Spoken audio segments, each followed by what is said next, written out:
வணக்கம் மக்களே, இது நெல்லியம்பதியோட 3வது பகுதி. இதுதான் நான் சொன்ன அந்த ஒரு சின்ன அருவி. எல்லோரும் குளித்து விளையாண்டுக்குள்ள ஒரு அருவி இதுதான். பாருங்கள், நாங்கள் ஆல்ரெடி ஒருத்தர் குளித்து விளையாண்டுட்டு இருக்காரு. ஆனால் இந்த அருவிக்கு இறங்கி வர்றது கொஞ்சம் கஷ்டம். ப்ராப்பரான ரோடு ஒன்று இருக்குது, ஆனால் அது எங்கே இருக்குன்னு தெரியல. அதனால் நான் ஒரு குறுக்கு வழியை கண்டுபிடிச்சி இறங்கி போய் உட்காந்து காலை நினச்சி என்ஜாய் பண்ணிட்டு இருந்தேன். ஏன்னா என்கிட்ட வேறு ட்ரெஸ் இல்லைனால நான் குளிக்கலை.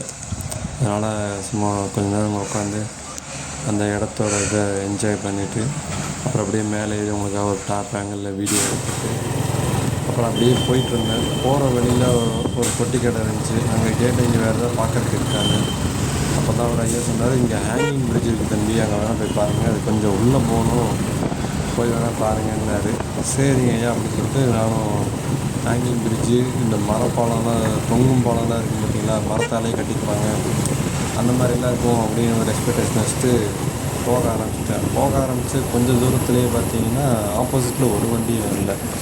என்னடா இது ஹேங்கிங் பிரிட்ஜு நல்லாயிருக்கும் அப்படின்லாம் சொன்னாங்க.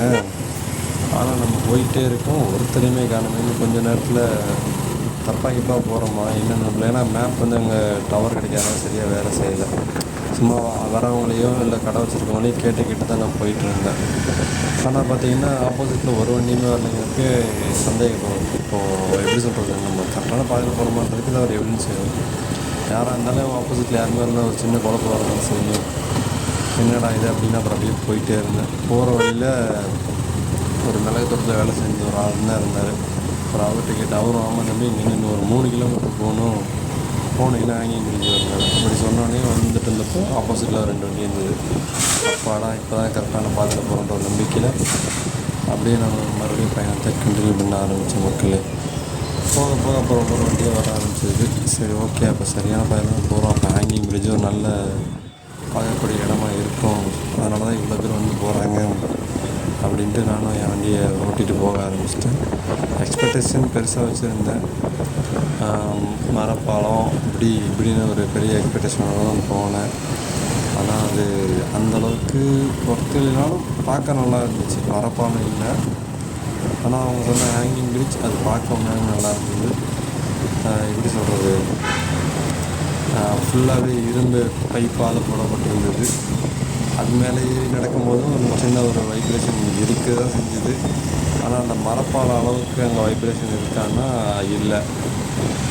இது லைட்டாக ஒரு சின்ன வைப்ரேஷன் தான் இருந்தது. ஆனால் அதில் நடக்கும்போது நல்லா ஜன பின்னாடி ஆறு ஓடுற சத்தம் எல்லாமே பார்க்க நல்லா இருந்துச்சு. சில பேர் கீழே இறங்கி போனாங்க, அவங்கெல்லாம் வேறு விஷயத்துலேயே கீழே இறங்கி போனாங்க. நம்ம அப்படி போகிறதுக்கு எனக்கு விருப்பம் இல்லை.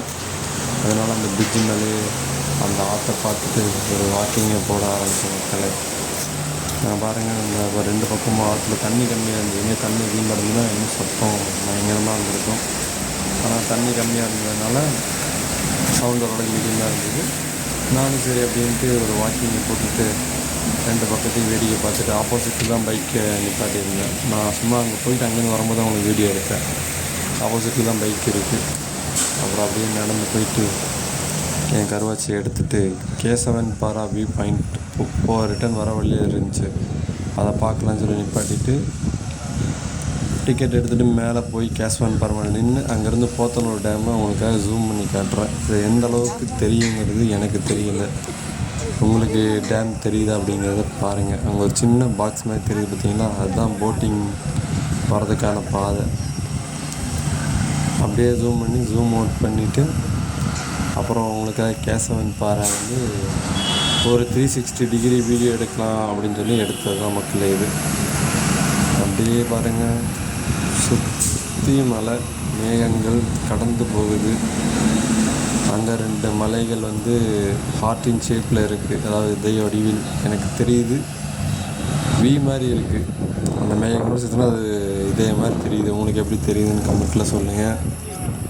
இங்கே ஒரு ஃபவுண்ட் இருந்துச்சு, நான் வர அவசரத்தில் அதை மறந்துட்டேன். இதை மட்டும் எடுத்துகிட்டு, இல்லைன்னா அந்த ஃபவுண்ட் வந்து ஹார்ட்டின் ஷேப்பில் தான் இருந்துச்சு, அந்த மாதிரி செட் பண்ணி வச்சுருந்தாங்க. நான் ஒரு இதில் சீக்கிரம் இறங்கிற ஆர்வத்தில் அதை மிஸ் பண்ணிட்டேன் மக்களே. இதை மட்டும் வீடியோ எடுத்துகிட்டு அப்புறம் என்ன கீழே இறங்கி வந்து பைக் எடுத்துகிட்டு கிளம்பிட்டேன். அவ்வளோதான் மக்களே. நெல்லியம்பதி எதிர்பார்க்காத ஒரு பயணம் தான். கேரளா கோட்டை போகலான்னு சொல்லி கிளம்பி வந்தேன். நான் டக்குனு ஒரு யோசனையில் நெல்லியம்பதியை முடிவு பண்ணி வந்தேன். அதில் எண்ணி நடங்க அறிவியல் அப்படி நிறையா ரசித்தேன். இந்த பயணம் எனக்கு உண்மையாலுமே ஒரு பெட்டர் அனுபவத்தை கொடுத்துச்சு. சின்ன சின்ன பயங்களும் அனுபவம் இருந்தாலும் நெல்லியம்பதி ஒரு மறக்க முடியாத அனுபவமாக இருந்துச்சு மக்களே. வீடியோ பார்த்த அனைவருக்கும் நன்றி மக்களே. அடுத்ததாக ஒரு புது சீரீஸ், ஒரு 4 நாள் பயணம். அது அடுத்தடுத்த வீடியோஸில் அப்டேட் பண்ணுற மக்களே. அது உங்களுக்கு பார்த்தாலே தெரியும். நன்றி, வணக்கம் மக்களே.